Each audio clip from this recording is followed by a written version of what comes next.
Hello and welcome to the mains PYQ discussion by Neenv. We have a 15 marker from 2018. Why indentured labor was taken by the British from India to the colonies? Have they been able to preserve their cultural identity over there? Now we'll give the introduction by defining what the exact system of indentured labor is. Now, indentured labor is a system where individuals would sign fixed term contracts. What for? To work in the colonies in exchange of what? For passage, housing, promise for an eventual return in India. So it's just like people migrating from a developing country to a developed country for better living standards, to earn some money and to come back with a better life. That's the whole idea of indentured labor. But it had its obvious aftermath because we are dealing with a colonized country.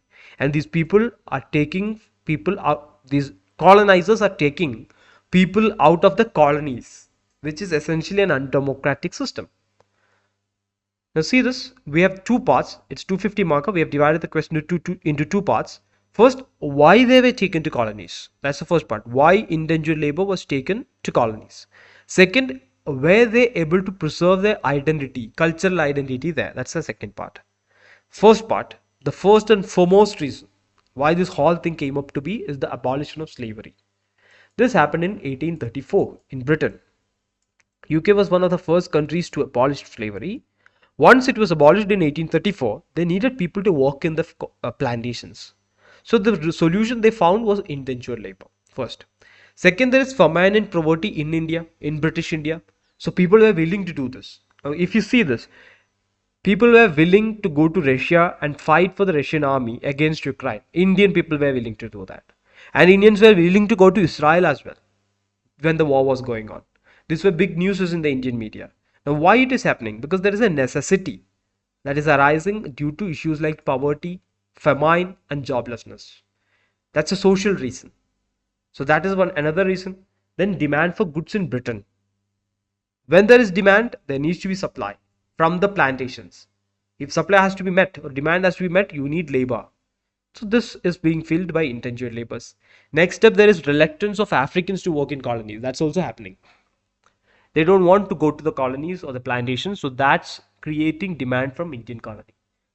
Second, when it comes to the preservation of cultural identity, we can say that distinct languages were created. For example, the Fiji Hindi. So an amalgamation of Hindi with Fiji and distinct languages are created. Next, spirit of Indian music. The Diwali Nagar festival in Trinidad and Tobago. This is one of the islands of the Caribbean island group. So this is one festival which can be given under the head of spirit of Indian music. Next up, we have various festivals. The Durban Diwali festival. Durban is in South Africa. When it comes to religion, Ganga Talao pilgrimage in Mauritius. So on these four fronts, religion, festival, music, language, we can mark the cultural identity preservation. And in conclusion, we'll say that more than preservation, what happened is amalgamation in a pre-globalized world. So amalgamation usually takes place in a globalized world when everything is connected.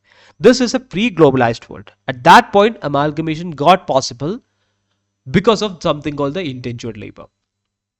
It was a negative aftermath. The product was good, but the intention was not that. The intention was to take the laborers out of India to make them work in the factories, but this was a positive externality, you can say. So that's it. That's the question. Thank you for listening.